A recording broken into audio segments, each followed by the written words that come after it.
আসসালামু আলাইকুম, কেমন আছেন সবাই? আজকে আপনাদের মাঝে আমি বড় একটি ভিডিও নিয়ে চলে আসলাম। যেহেতু বড় ভিডিও সেহেতু অনেকেই দেখবে না, অনেকে দেখবে।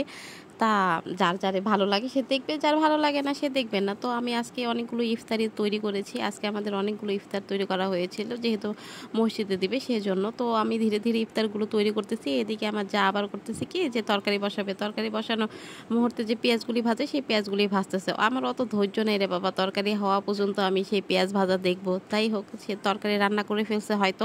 তো এইদিকে আমি আবার কি করছি, ভর্তা বানাবো আজকে।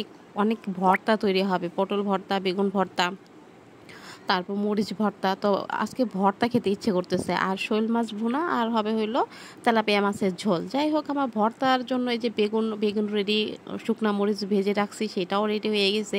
তারপর কতগুলো পটল ছিল, সেই পটলগুলো সিদ্ধ করছি। সিদ্ধ করার পরে এই পটলগুলো এখন যদি পানি সহ ভর্তা বানাই তাহলে পাঞ্চা পাঞ্চা লাগবে। তাই করব কি, পানিগুলো চিপে চিপে ফেলে দেবো। তো চিপে চিপে ফেলার জন্য আমি আমার হাতটাকে কাজে লাগালাম, বা হাতটা খুব সুন্দর করেই তো কাজে লাগছে। হ্যাঁ, চিপে চিপে আমি এই পানিগুলো ফেলে দিচ্ছি।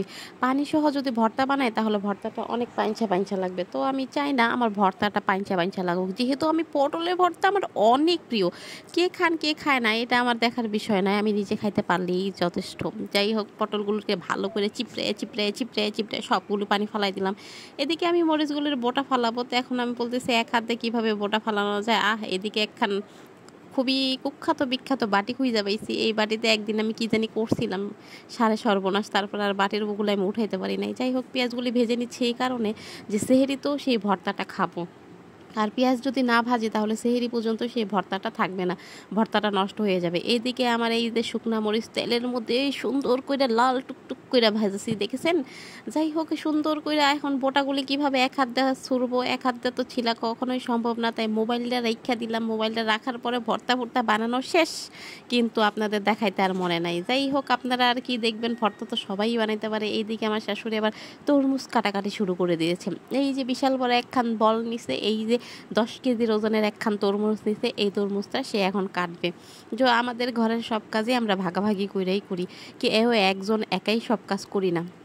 যেহেতু আমাদের ফ্যামিলি মেম্বার অনেক বেশি, সেহেতু আমাদের কাজগুলো অনেক বেশি।